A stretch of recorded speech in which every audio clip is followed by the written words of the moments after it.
Hello students, welcome to my YouTube channel Roshan technical classes. आज का मेरा ये वीडियो वैसे स्टूडेंट्स के लिए है जो आगे चल के सेल भेल electricity board, railway, ordnance factory, इसके अलावा आईटीआई अप्रेंटिस या सीटीआई का एग्ज़ाम देने वाले हैं। बहुत ही इंपॉर्टेंट वीडियो है। आज ये 25 क्वेश्चंस का एक सेट है। इसमें आप लोग 25 क्वेश्चन में से कितने क्वेश्चन का जवाब दे पा रहे हैं, कृपया कमेंट करके ज़रूर बताएंगे कि कितने का आपको आंसर आ रहा था, ईमानदारी से। और साथ ही अगर आपको वीडियो अच्छा लगे तो प्लीज़ लाइक कीजिए, शेयर कीजिए, और अगर जिन्होंने सब्सक्राइब नहीं किया है प्लीज़ वो सब्सक्राइब भी कर ले ताकि उन्हें आगे का वीडियो का नोटिफिकेशन मिलता रहे। तो चलिए स्टार्ट करते हैं। तो सबसे पहला क्वेश्चन आपको दिख रहा है यहाँ पे, रिपल्स को कैसे हटाएंगे।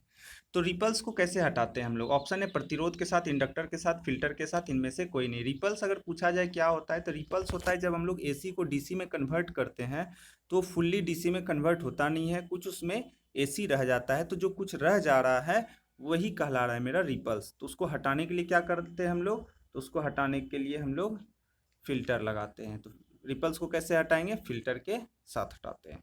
ओके, फिल्टर किसका होगा? इंडक्टर होगा, कैपेसिटर होगा, ये होगा फिल्टर मेरा। ठीक है, चलिए नेक्स्ट क्वेश्चन देखते हैं। नेक्स्ट है मेरा, कौन सक्रिय तत्व होता है? कौन है सक्रिय तत्व? सक्रिय तत्व कहने का मतलब एक्टिव एलिमेंट कौन होता है? वो जो receives energy, supplies energy, both none, मतलब जो एनर्जी को ग्रहण करता है, जो एनर्जी को देता है, दोनों इनमें से कोई नहीं। तो याद रखिएगा, एक्टिव एलिमेंट यानी सक्रिय तत्व वो होता है जो कि एनर्जी का सप्लाई करता है। ठीक है, अगला क्वेश्चन है, कौन निष्क्रिय तत्व है? निष्क्रिय तत्व कौन होता है? एक पेसिव एलिमेंट, इंग्लिश में पेसिव एलिमेंट कहेंगे, तो वैसा जो receive energy, supplies energy, both none, मतलब कि जो ग्रहण कर रहा है ऊर्जा को, जो सब ऊर्जा को दे रहा है, या दोनों, या इनमें से कोई नहीं।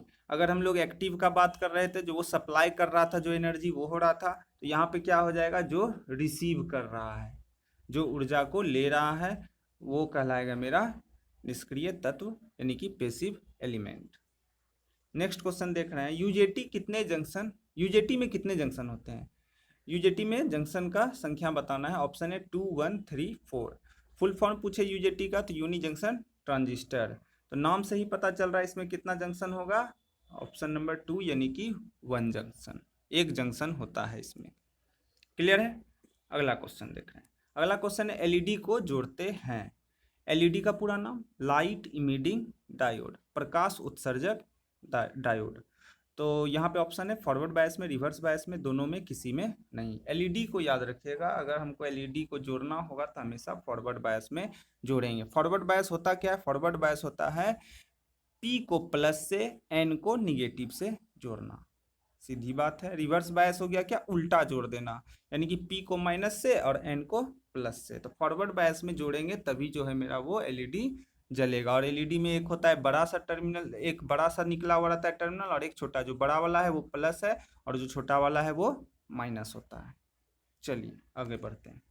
आगे क्वेश्चन है मेरा, एक एनपीएन ट्रांजिस्टर में तीर किसको सूचित करते हैं? चाहे वो एनपीएन हो या पीएनपी हो, सेम ही बात होता है कि उसमें जो एरो होता है वो किसको इंडिकेट करेगा। ऑप्शन है कलेक्टर, बेस, उत्सर्जक, सभी, यानी कि कलेक्टर, बेस और इमीटर। तीन टर्मिनल होता है ट्रांजिस्टर में, चाहे वो पीएनपी हो या एनपीएन हो, उसमें तीन टर्मिनल है, इमीटर, बेस और कलेक्टर, ई बी सी। तो हमेशा याद रखना है जो एरो होगा, तीर होगा, वो होता है इमीटर में, यानी कि हिंदी में उत्सर्जक में। ठीक, और एनपीएन कैसे होगा कि अगर तीर बाहर की ओर है तो वो एनपीएन ट्रांजिस्टर है, अगर उसका तीर अंदर की ओर है तो वो पीएनपी ट्रांजिस्टर है। आगे का क्वेश्चन देख रहे हैं, एक ट्यूब स्टार्टर में भरे जाने वाली गैस, वो जो ट्यूब होता है उसमें एक स्टार्टर होता है, तो वो जो स्टार्टर और चौक होता है, तो वो जो स्टार्टर है उसमें कौन सा गैस होगा? ऑप्शन है आर्गन, हीलियम, नियॉन, कोई नहीं।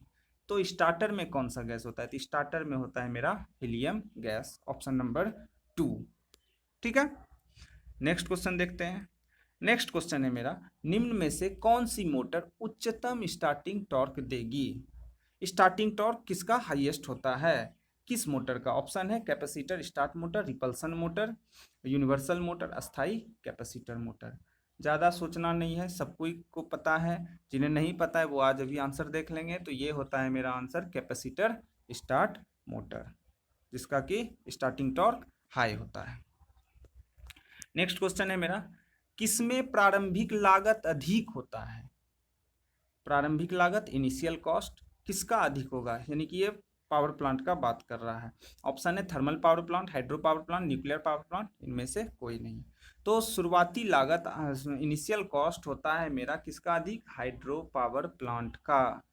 हाइड्रो पावर प्लांट में शुरू में हमको प्लांट बैठाने में बहुत अधिक खर्च होता है, लेकिन बाद में उसमें खर्च बहुत कम होता है। लेकिन थर्मल पावर प्लांट और न्यूक्लियर पावर प्लांट को शुरू में क्या होता है, यहाँ पे खर्चा कम लगता है, लेकिन बाद में उसको चलाने में ऑपरेटिंग कॉस्ट मेरा बहुत अधिक हो जाता है। ठीक है, तो यहाँ पे आंसर क्या हो गया? हाइड्रो पावर प्लांट, जिसका कि प्रारंभिक लागत क्या होगा? अधिक होगा। नेक्स्ट क्वेश्चन है, वॉशिंग मशीन में कौन सा मोटर लगा होता है?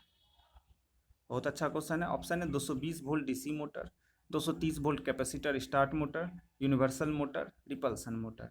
तो याद रखना है हमेशा, वॉशिंग मशीन में जो मोटर लगा होता है वो होता है मेरा capacitor start motor, 230 volt capacitor start motor, जो कि एक सिंगल फेज का मोटर है।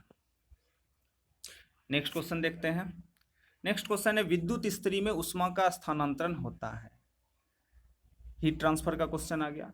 कह रहा है जो मेरा इलेक्ट्रिक आयरन है उसमें हीट ट्रांसफर कैसे होता है? विकिरण रेडिएशन, संवहन कन्वेक्शन, चालन कंडक्शन, इनमें से कोई नहीं। हीट ट्रांसफर का ये 3 मेथड दिया हुआ है। रेडिएशन दिया हुआ है, संवहन का इंग्लिश कन्वेक्शन दिया हुआ है, और चालन कंडक्शन दिया हुआ है। तो जिसमें डायरेक्ट ट्रांसफर होता है वो कहलाता है मेरा चालन। अगर हम यहाँ पे एग्जाम्पल पूछे कि अगर मान लीजिए कोई यहाँ पे कुछ जला है, इस तरह से कुछ जल रहा है, बहुत सारा आग है, और एक हम यहाँ पे रड लगा दिए, तो एक रड लगा दिया और यहाँ पे हम हाथ से पकड़े हुए हैं, तो यहाँ पर हीट होगा और हीट इधर से इधर आ रहा है डायरेक्ट इसके थ्रू, तो ये क्या हो गया? मेरा चालन हो गया। और अगर यहीं पर अगर हम बात करें संवहन कन्वेक्शन का, तो अगर एक बर्तन है उसमें बहुत सारा पानी और नीचे क्या है? आग है ना, आग है, तो ये जो पानी जो उबल रहा है वो क्या हो गया? मेरा कन्वेक्शन। ठीक है, और रेडिएशन तो समझ रहे हैं, जैसे सूर्य का जो हीट आ रहा है वो क्या हो रहा है? मेरा रेडिएशन के थ्रू आ रहा है। सीधा सीधी मोटा मोटी बात ये होता है, चालन जो होता है, कंडक्शन जो होता है वो सॉलिड में होता है, और संवहन जो होता है, कन्वेक्शन, वो होता है मेरा लिक्विड में। मोटा मोटी बात समझ जाना है यहाँ पे। तो आयरन में क्या होता है? हीट का ट्रांसफर डायरेक्ट होता है, यानी कि चालन। ठीक, यानी कि अगर हम यहाँ पे आग है, बर्तन है, बर्तन में पानी है, तो पानी जो गर्म हो रहा है संवहन हो गया, आग से जो निकल रहा है वो हीट, वो रेडिएशन हो गया। अगर वही बर्तन को हम छू लेंगे तो वो क्या हो गया? मेरा चालन हो गया।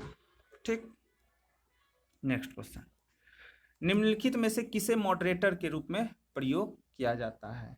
मॉडरेटर अगर हम लोग बोलते हैं तो इसका मतलब सीधा ध्यान मेरा न्यूक्लियर पावर प्लांट की ओर चले जाना चाहिए। उसमें मंदक के रूप में किसका प्रयोग करते हैं? ऑप्शन है तांबा, भारी जल, पोर्सिलीन, सभी। तो आंसर क्या होगा यहाँ पे? भारी जल। क्लियर है, सबको पता है इसका आंसर। आगे बढ़ते हैं। आगे है, किस रिले का उपयोग ट्रांसफार्मर में किया जाता है? रिले क्या होता है? रिले होता है जो कि फॉल्ट को ढूंढता है, तो उसका यूज हम लोग करते हैं कहाँ पर? तो एक जगह यूज हम लोग देख रहे हैं यहाँ पे ट्रांसफार्मर में। तो कौन सा रिले है? महो एमएचओ रिले, मर्ज प्राइस रिले, बकोल्ज रिले? कोई नहीं, कुछ नहीं, सबको पता है इसका आंसर क्या होगा? बकोल्ज रिले। नेक्स्ट क्वेश्चन है, एलईडी द्वारा उत्सर्जित प्रकाश का रंग किस पर निर्भर करता है? एलईडी जो अलग अलग लाइट देता है, ब्लू, ग्रीन, येलो, इस टाइप का जो लाइट है वो किस पर डिपेंड कर रहा है? फॉरवर्ड बायस पर, रिवर्स बायस पर, वोल्टेज पर, अर्धचालक सामग्री पर? तो इसका आंसर क्या होगा? जो अर्धचालक का सामग्री है, सेमीकंडक्टर का जो उसमें मटेरियल है, गैलियम आर्सेनिक, गैलियम फास्फोरस, ये सब जो मिला रहता है उसी के ऊपर डिपेंड करता है। समझ में आया? नेक्स्ट क्वेश्चन, प्रदीप्ति फ्लक्स की इकाई है, ल्यूमिनस फ्लक्स का यूनिट पूछ रहा है यहाँ पर। तो इसका यूनिट क्या होगा? इस ऑप्शन है स्टेरेडियन, कैंडेला, ल्यूमेन, लक्स। तो इसका आंसर होगा मेरा ल्यूमेन। इसका आंसर क्या होगा? ल्यूमेन। स्टेरेडियन किसका है मात्रक? स्टेरेडियन मात्रक है मेरा सॉलिड एंगल ठोस कोण का। अब आपको दो चीज़ यहाँ पे बताना है। क्या बताना है यहाँ पे? एक है यहाँ पे कैंडेला और एक है लक्स। आप लोगों को कमेंट बॉक्स में बताना है कैंडेला और लक्स किसका यूनिट है। कैंडेला किसका यूनिट है और लक्स किसका यूनिट है। आप लोग से रिक्वेस्ट है कि प्लीज़ इसका आंसर आप लोग कमेंट बॉक्स में ज़रूर बताएं। कैंडेला किसका यूनिट है और लक्स किसका यूनिट है। ठीक है, चलिए नेक्स्ट क्वेश्चन देखते हैं। कह रहा है बंद कॉइल वाइंडिंग की जाती है। वाइंडिंग जो करते हैं हम लोग दो तरह से, एक ओपन कॉइल वाइंडिंग और एक क्लोज कॉइल वाइंडिंग। बंद कॉइल वाइंडिंग पूछ रहा है यहाँ पे, तो ऑप्शन क्या क्या है? एसी मशीन में, डीसी मशीन में, ट्रांसफार्मर में, सभी में। तो याद रखना है जब भी बंद कॉइल का पूछेगा तो समझ जाना है कि वो डीसी मशीन में बोल रहा है, यानी कि डीसी मशीन में हम लोग बंद कॉइल वाइंडिंग करते हैं। और अगर एसी मशीन का पूछेगा तो वो ओपन कॉइल वाइंडिंग करते हैं हम लोग। ठीक है, चलिए नेक्स्ट क्वेश्चन है कितने लोड के लिए 3 फेज की व्यवस्था होनी चाहिए। अच्छा क्वेश्चन है, अलग टाइप का क्वेश्चन है कि 3 फेज का जो हम सप्लाई देते हैं तो कब देंगे हम, कितना लोड हो जाएगा तब हमको 3 फेज का जरूरत पड़ता है। एक बल्ब जलाने के लिए तो यूज नहीं कर रहे हैं हम लोग, तो कितना लोड होना चाहिए। तो ऑप्शन है 2 मेगावाट से ऊपर के लिए, 4 मेगावाट से ऊपर के लिए, 4 किलोवाट से ऊपर के लिए, कोई नहीं। तो इसका आंसर हमेशा अब याद रखना है 4 किलोवाट से जैसे ही मेरा लोड ऊपर हो जाए तो समझ जाना है अब 3 फेज सिस्टम चाहिए, वहाँ पर 3 फेज का सप्लाई करना होगा। कितना के लिए? 4 किलोवाट से ऊपर के लोड के लिए। नेक्स्ट क्वेश्चन देख रहे हैं। नेक्स्ट क्वेश्चन है कौन सा एक वाष्प टरबाइन है। टरबाइन तो समझ ही रहे हैं आप लोग, हम लोग थर्मल पावर प्लांट वगैरह में, हाइड्रो पावर प्लांट में जो यूज कर रहे हैं टरबाइन घूम जो रहा है, तो वो वाष्प टरबाइन इसमें से बताना है कौन है। तो ऑप्शन है इम्पल्स टरबाइन, रिएक्शन टरबाइन, दोनों, फ्रांसिस टरबाइन। तो यहाँ पर आंसर हो जाएगा दोनों, मतलब इम्पल्स टरबाइन और रिएक्शन टरबाइन दोनों एक तरह का वाष्प टरबाइन है। ठीक है, अगर फ्रांसिस टरबाइन का बात करें तो ये मेरा एक तरह का जल टरबाइन है जो कि हाइड्रो पावर प्लांट में यूज होता है। ठीक है, जल शक्ति संयंत्र में यूज होता है फ्रांसिस टरबाइन। और इम्पल्स टरबाइन, रिएक्शन टरबाइन दोनों जो होता है वो मेरा थर्मल पावर प्लांट में यूज हो रहा है। ठीक, नेक्स्ट क्वेश्चन। नेक्स्ट क्वेश्चन है निम्न में से स्विच गियर का उपकरण है। ऑप्शन है स्विच, फ्यूज, रिले, सभी। स्विच गियर क्या होता है? स्विच गियर होता है जहाँ से पूरा ऑपरेट होता है, जहाँ से सप्लाई भेज रहे हैं वहाँ पर हम लोग उसका बंद करने के लिए, सेफ्टी के लिए जो जो चीज़ लगाते हैं वो पूरा मेरा जो जगह कहलाता है वो मेरा स्विच गियर है। तो उसमें कौन कौन सा उपकरण लगा रहेगा? तो इसका आंसर हो जाएगा सभी। इसमें तीनों, स्विच, फ्यूज, रिले, सारा चीज़ रहता है। इसके अलावा भी बहुत चीज़ है लेकिन यहाँ पे ऑप्शन के अनुसार सभी हो जाएगा आंसर। ठीक है, चलिए नेक्स्ट क्वेश्चन देखते हैं। नेक्स्ट क्वेश्चन है घर में खंभों से मीटर तक आने वाली लाइन को कहते हैं। बहुत अच्छा क्वेश्चन है। कह रहे घर में पोल से जो मीटर तक लाइन आ रहा है मेरा तार के थ्रू, वो क्या कहलाता है? ऑप्शन है feeder, distributor, main line, service में। तो यहाँ पर क्या होगा आंसर? जो पोल से मीटर तक हम लोग जो तार से, केबल से जो सप्लाई ले रहे हैं वो कहलाता है मेरा service main. Option number 4, service main, pole से मीटर तक के लाइन को। फीडर किसको कहते हैं? तब फीडर कहते हैं जो सब स्टेशन से जो मेरा आ रहा है लाइन ट्रांसफार्मर तक, वहां तक के लाइन को क्या कर रहे हैं हम लोग? फीडर। और ट्रांसफार्मर से जो पोल तक लाइन जा रहा है, हर एक पोल तक जो लाइन जा रहा है उसको क्या कर रहे हैं? डिस्ट्रीब्यूटर। क्लियर है, समझ में आ गया? यही 3 चीज होता है, फीडर, डिस्ट्रीब्यूटर और सर्विस मेन। चलिए आगे बढ़ते हैं। आगे है क्वेश्चन एससीआर को कहा जाता है। एससीआर, एससीआर का पूरा नाम सिलिकॉन कंट्रोल्ड रेक्टिफायर। तो इसका दूसरा नाम बताना है। ऑप्शन है ट्रांजिस्टर, थायरिस्टर, ट्रांसफार्मर, रिले। तो आंसर क्या होगा यहाँ पे? इसका आंसर हो जाएगा थायरिस्टर, ऑप्शन नंबर 2। एससीआर को क्या कहते हैं? थायरिस्टर भी कहते हैं। तो अब नेक्स्ट क्वेश्चन है। नेक्स्ट क्वेश्चन है मेरा डीसी से डीसी कन्वर्टर का अन्य नाम है, यानी कि अदर नेम बताना है डीसी टू डीसी कन्वर्टर का। ऑप्शन है inverter, cyclo converter, rectifier, chopper. तो जब डीसी को डीसी में ही कन्वर्ट करेंगे तो उसका नाम होता है मेरा चॉपर। डीसी टू डीसी मतलब कोई फिक्स डीसी होगा, निश्चित डीसी होगा, उसको अलग अलग रेंज का डीसी में बदलना होगा तो हम लोग किसका यूज करेंगे? चॉपर। एक तरह का ये क्या है? कन्वर्टर है। इन्वर्टर क्या होता है? इन्वर्टर होता है जो डीसी को एसी में बदल दे। साइक्लो कन्वर्टर होता है जो एसी को ही एसी में बदले। कैसा एसी? फिक्स एसी को अलग अलग रेंज वाले एसी में बदल दे। रेक्टिफायर होता है जो एसी को डीसी में बदल दे। समझ गए यहाँ पे? और चॉपर तो समझ ही रहे हैं, डीसी टू डीसी कन्वर्टर है। नेक्स्ट क्वेश्चन देखते हैं। नेक्स्ट क्वेश्चन है, बाइनरी अंक को स्टोर कौन करता है? बाइनरी डिजिट को स्टोर कौन करता है? तो ऑप्शन है logic gate, register, counter, flip flop. तो याद रखना है, बाइनरी डिजिट को कौन स्टोर कर रहा है? तो रजिस्टर स्टोर करता है।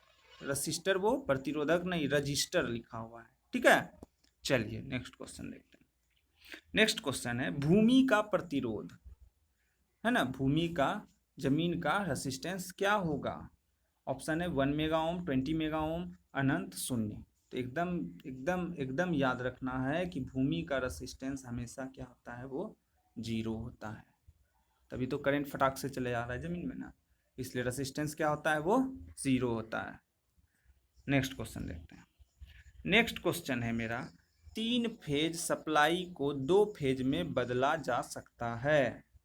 3 फेज के सप्लाई को आप 2 फेज में कैसे बदलिएगा? तो ऑप्शन है स्कॉट कनेक्शन, वेरिएक द्वारा, रेजिस्टेंस द्वारा, कोई नहीं। तो याद एकदम रख लेना है कि जब भी 3 फेज टू 2 फेज कनेक्शन करना होगा, 3 फेज सप्लाई को 2 फेज सप्लाई में बदलना होगा, तो हमको स्कॉट कनेक्शन करना होगा। ट्रांसफार्मर के कनेक्शन में हम लोग पढ़े थे ये चीज़ कि 3 फेज को 2 फेज में कौन बदलता है? स्कॉट कनेक्शन हम लोग करके उसको बदल सकते हैं। ठीक है, तो आज का ये था मेरा 25 क्वेश्चन। आप लोगों को 25 में से कितने क्वेश्चन का जवाब आ रहा था, आप लोग कमेंट बॉक्स में कमेंट करके बताएंगे। इसके अलावा अगर आपको वीडियो अच्छा लगा तो प्लीज़ लाइक कर दीजिए, शेयर कर दीजिए, और जो सब्सक्राइब नहीं किए हैं वो सब्सक्राइब कर लीजिए, ताकि और भी वीडियो, जो अच्छा वीडियो बनेगा वो आप लोगों के मोबाइल तक पहुंच जाएगा और आप लोग उसका फ़ायदा उठा पाएंगे। ठीक है, तो आप लोग कमेंट करके बताएंगे कि कैसा लगा। साथ ही ये भी बताइए कि आपको किस टॉपिक में दिक्कत है, कौन सा टॉपिक समझ में नहीं आ रहा है, कौन सा ऐसा चीज़ है जो कि आपको दिक्कत हो रहा है, वो आप बताइए, फिर हम लोग उस पर वीडियो बनाएंगे। आपको जो भी दिक्कत होगा आप प्लीज़ कमेंट कीजिए। बिना कमेंट किए हमको पता नहीं चलेगा कि आपको कहाँ पर दिक्कत हो रहा है। तो आप लोग को जिस भी टॉपिक में दिक्कत होगा, जिस भी चैप्टर में दिक्कत हो रहा है, वो आप कमेंट करके बताइए, फिर हम लोग उस पर वीडियो देखेंगे। ठीक है, ओके, फिर मिलते हैं नेक्स्ट वीडियो में। Thank you.